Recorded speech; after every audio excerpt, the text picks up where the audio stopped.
रामलला की चढ़ावा चोरी आशंकाओं से कई गुना अधिक हो सकती है। इस मामले में रोज नए नए खुलासे हो रहे हैं और अभी तक की पटकथा के अनुसार चढ़ावा चोरी का सिलसिला पिछले साल के आरंभ में श्रद्धालुओं की भीड़ बढ़ने के बाद शुरू हुआ था। यह आशंका चढ़ावा चोरी के मास्टरमाइंड अनुकल्प मिश्र के राम मंदिर की व्यवस्था में शामिल होने से जुड़ी है और सामान्य धारणा यह है कि अनुकल्प मिश्रा और उसके साथ चढ़ावा चोरी के मामले में आरोपित अन्य लोग श्रद्धालुओं की भीड़ के साथ चढ़ावा बढ़ने पर कैश मैनेजमेंट के नए प्रबंध के तहत राम मंदिर की व्यवस्था से जुड़े। जबकि सच ये है कि अनुकल्प 22 जनवरी 2024 को रामलला की प्राण प्रतिष्ठा के पूर्व ही मंदिर की व्यवस्था से जुड़ गया था।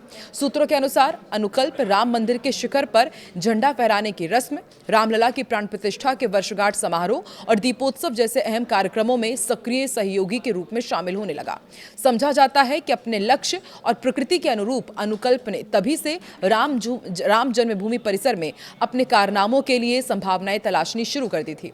प्रभाव में उत्तरोत्तर वृद्धि के साथ उसने मंदिर परिसर की व्यवस्था में अविनाश, लवकुश मिश्र, रमाशंकर मिश्र और करुणेश पांडे को भी जोड़ा और जब कैश मैनेजमेंट के लिए एसबीआई की ओर से हायर की गई प्राइवेट एजेंसी से जुड़ने की बारी आई, तब अनुकल्प को अपनी साध पूरी होती दिखी और उसने अपने साथियों को भी कैश मैनेजमेंट के काम से जुड़वा दिया।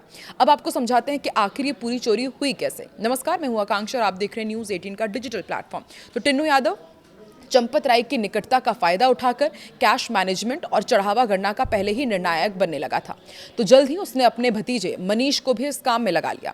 जबकि मामले में आरोपित सुभाष श्रीवास्तव डॉक्टर अनिल मिश्र की सिफारिश से काम में लगा हुआ था। यद्यपि कैश मैनेजमेंट के लिए लोगों को काम पर रखने का अधिकार एसबीआई के पास था, लेकिन इस काम के लिए उनके पास तत्काल अपेक्षित मैन पावर उपलब्ध नहीं थी। इसलिए ट्रस्ट के अधिकारियों के सुझाव पर राम मंदिर से जुड़े कथित स्वयं सेवियों को कैश मैनेजमेंट से जुड़ा काम दे दिया गया। राम जन्मभूमि परिसर की व्यवस्था से जुड़े समीक्षकों का मानना है कि एसबीआई के संयोजन में पिछले साल कैश मैनेजमेंट की व्यवस्था शुरू होने के काफी पहले से ही अनुकल्प का गिरोह चढ़ावे पर हाथ साफ करने लगा था। राम मंदिर से चढ़ावा हुई चोरी की घटना आकस्मिक नहीं बल्कि पूरी तरह नियोजित लगती है। जेल में बंद आरोपितों ने चोरी को बार बार अलग अलग तिथियों में अंजाम दिया। चोरी आरोपियों की प्रवृत्ति बन गई थी। इन तथ्यों ने जांच एजेंसियों के भी कान खड़े कर दिए हैं। इस वजह से एसआईटी कक्ष में लगे सीसीटीवी कैमरों की 45 दिन से पहले की रिकॉर्डिंग का अब बैकअप लेने की कोशिश कर रही है। आरोपियों का पूरे मंदिर में सिक्का चलता था। इसका अंदाजा इसी बात से लगाया जा सकता है कि वो गुटों के साथ साथ गणना करते थे, बेखौफ भीतर बाहर आते जाते रहते थे। एक कर्मचारी कैमरे की तरफ आड़ लगा देता था तो दूसरा आसानी से नोटों की गड्डियों पर हाथ साफ कर देता था और फिर उसे जेब में भर लेता था। 27 अप्रैल से 5 मई तक के सीसीटीवी फुटेज की गणना कक्ष के भीतर और बाहर बार बार ऐसी घटनाएं कैद हुई हैं जिसमें आरोपी नोटों की गड्डियों को और खुले नोट अपने वस्त्रों यहां तक कि जूतों में भी रखते नजर आए हैं। ट्रस्ट प्रतिनिधियों ने भी जांचकर्ताओं को एक सीसीटीवी रिकॉर्डिंग दी थी जिसमें आरोपी धनराशि छिपाते हुए नजर आए। जांच अधिकारियों ने यह भी बताया कि चोरी की घटना कोई आकस्मिक नहीं बल्कि दोहराई जाती रही। आरोपियों की नकदी तक प्रत्यक्ष पहुंच थी। नोटों की गड्डियों के वो निकट बैठते थे, मोबाइल फोन और निजी वस्तुएं रखते थे। ना तो एंट्री के समय और ना ही बाहर निकलते समय उनकी तलाशी होती थी। इसी कारण ये चढ़ावे की धनराशि पर लगातार हाथ साफ करने में कामयाब रहे। इन्हीं आरोपों में ही अनुकल्प मिश्रा, अविनाश, रमाशंकर मिश्रा, लवकुश, रमाशंकर टिन्नू सहित 8 आरोपी अभी जेल में बंद है। राम मंदिर के चढ़ावा चोरी प्रकरण में ये उजागर हो चुका है कि चोरी की भनक पहले ही मिल गई थी और एसबीआई अधिकारियों ने इसे बताया भी था। कुछ गणना कर्मियों को हटाने की बात पर ट्रस्टी अड़े भी थे। ऐसा क्यों किया गया ये तो अभी तक सामने नहीं आया है, लेकिन एसआईटी ने प्रारंभिक जांच में स्पष्ट लिखा है कि निर्धारित सुरक्षा उपायों के पालन में उत्तरदायी व्यक्तियों द्वारा गंभीर पर्यवेक्षणीय चूक की गई। इसी वजह से आपराधिक कृत्य करने का दुस्साहस उन कर्मियों ने किया है। ये भी बताया जा रहा है कि एसआईटी ने यह भी लिखा है कि केवल नकदी गणना प्रक्रिया ही नहीं बल्कि जो बहुमूल्य वस्तु जो वहां पर चढ़ावे के तौर पर आती थी उसका मैनेजमेंट भी बहुत ज़्यादा तरीके से गलत तरीके से किया जा रहा था। लंबी पूछताछ, निरीक्षण और सबूतों के आधार पर एसआईटी ने अपनी प्रारंभिक रिपोर्ट सौंपी तो 25 जून को 8 लोगों पर एफआईआर हो गई है। पुलिस जांच भी कर रही है, लेकिन उन जिम्मेदारों पर कोई कार्रवाई नहीं हुई जिन पर इसका पर्यवेक्षणीय दायित्व रहा, यानी कि जिन्हें मॉनिटरिंग करनी थी उन्होंने भी तो कहीं ना कहीं लापरवाही जरूर की है।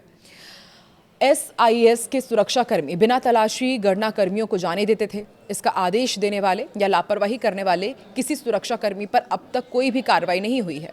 राम मंदिर के चढ़ावे की चोरी के प्रकरण में कुछ बैंक कर्मियों से भी पूछताछ की गई है। पुलिस के इस कदम से हलचल बढ़ गई है। पुलिस कर्मियों ने बैंक कर्मचारियों से संपर्क किया, उन्हें बुलाया और चोरी में उनकी भूमिका की जांच शुरू की। ये ऐसे कर्मचारी थे जिनकी ड्यूटी मंदिर में काउंटिंग के दौरान लगी थी। यही चढ़ावे की धनराशि मंदिर से बैंक तक पहुंचाते थे। कुछ आउटसोर्स कर्मी भी रडार पर हैं और सूत्र बताते हैं कि बैंक कर्मचारियों के 8 आरोपियों से भी रिश्तों की तलाश की जा रही है। इनके मोबाइल के कनेक्शन, कॉल डिटेल्स भी देखे जा रहे हैं। एसआईटी रिपोर्ट में बैंक के कर्मचारियों की भूमिका संदिग्ध बताई गई है। एक कर्मचारी का नाम भी रिपोर्ट में है। पुलिस इससे पहले 2 आरोपी राम शंकर यादव, टिन्नू यादव, सुभाष की रिमांड लेने के लिए न्यायालय में अर्जी भी ले चुकी है।